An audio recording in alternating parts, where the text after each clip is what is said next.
നമസ്കാരം. ഇന്ന് ഞാൻ പറയാൻ പോണ ടോപ്പിക് എന്ന് പറഞ്ഞാൽ ESP ആണ്. ESPയെ പറ്റിയിട്ട് അറിയാത്തവർക്കാണ് ഈ വീഡിയോ ഞാൻ ചെയ്യുന്നത്.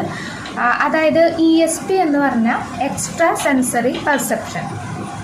അതായത് നമ്മുടെ ഇന്ദ്രിയങ്ങൾക്ക് ഗ്രാസ്പ് ചെയ്യാൻ പറ്റാത്ത സംഭവങ്ങളെ പറ്റിയിട്ട് ഉള്ളതാണ് ESP.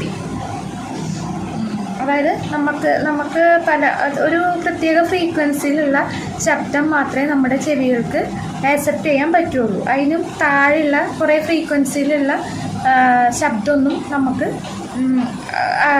കേൾക്കാൻ സാധിക്കില്ല. അതുപോലെ തന്നെയാണ് നമ്മുടെ കണ്ണിനൊരു പവറുണ്ട്, അതിനപ്പുറത്തേക്ക് നമുക്കൊന്നും കാണാൻ സാധിക്കില്ല.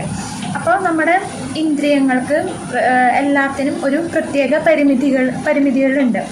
അതിൻ്റെ അപ്പുറത്തേക്ക് അതിൻ്റെ താഴത്തേക്കൊന്നും നമുക്കൊന്നും കാണാനോ കേൾക്കാനോ ഒന്നും സാധിക്കില്ല.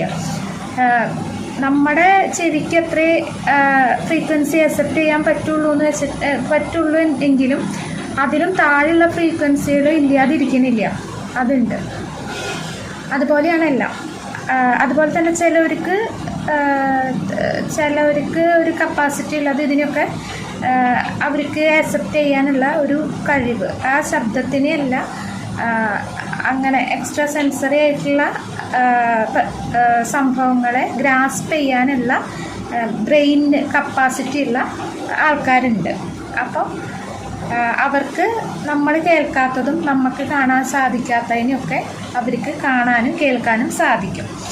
അപ്പോൾ അങ്ങനെയുള്ളവരെയാണ് ESP കപ്പാസിറ്റി, അതായത് സൈക്കിക് എബിലിറ്റി ഉള്ളവരെന്ന് പറയുന്നത് അവരെയാണ്.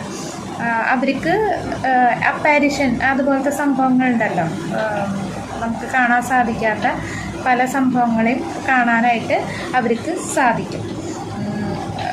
അതുപോലെ തന്നെ തേർഡ് ഐ ഓപ്പൺ ആയിട്ടുള്ളവർക്കും ഇത്തരം കപ്പാസിറ്റി ഉണ്ട്.